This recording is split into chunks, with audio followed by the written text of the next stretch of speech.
সবাইকে ওয়েলকাম জানাচ্ছি গোবিন্দ টেক্স অফিসিয়ালের পক্ষ থেকে। সবাই ভালো আছেন, সুস্থ আছেন। আমি নতুন একটি ফোন আনবক্স করতেছি। এটা হলো স্যামসাংয়ের A56, যেটা হলো সবচেয়ে বেশি জনপ্রিয় এবং সবচেয়ে বেশি সেল হচ্ছে বাংলাদেশে। কিন্তু স্যামসাংয়ের অফিসিয়াল ফোন অনুযায়ী সবচেয়ে A6টা জনপ্রিয় হিসাবে এবং স্যামসাংকে বাঁচিয়ে রেখেছে।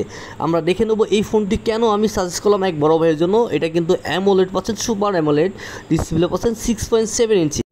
প্রসেসরটা পাচ্ছেন একজেন্সের 1580 4nm, যে কারণে অনায়াসে সব কিছুই ভালো মতো করতে পারবেন।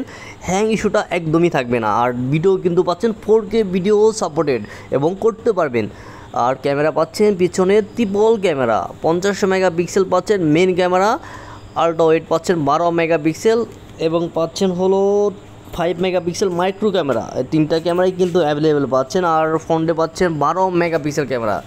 গাইজ, যাদের বাজেটটা বেশি আছে 50-এর উপরে, তাদের জন্য 12GB 256GB বেটার হবে। আর যাদের বাজেটটা 50-এর মধ্যে, তাদের জন্য 8GB 256GB বেটার হবে। গাইজ, যারা স্যামসাং লাভার তাদের জন্য অবশ্যই লং টাইম ইউজের জন্য এই ফোনটি সাজেস্ট করতে পারেন। অবশ্যই ভালো হবে।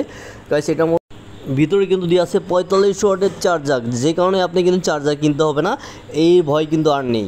যাদের চার্জারটা ঝামেলা মনে হয় তাদের জন্য কিন্তু স্যামসাং A56 কিন্তু চার্জার দিয়ে দিয়েছে, ভিতরে 45 ওয়াটের চার্জার দিয়ে আছে। থ্যাংক ইউ সো মাচ, সবাই ভালো থাকবেন, সুস্থ থাকবেন। Thank you so much.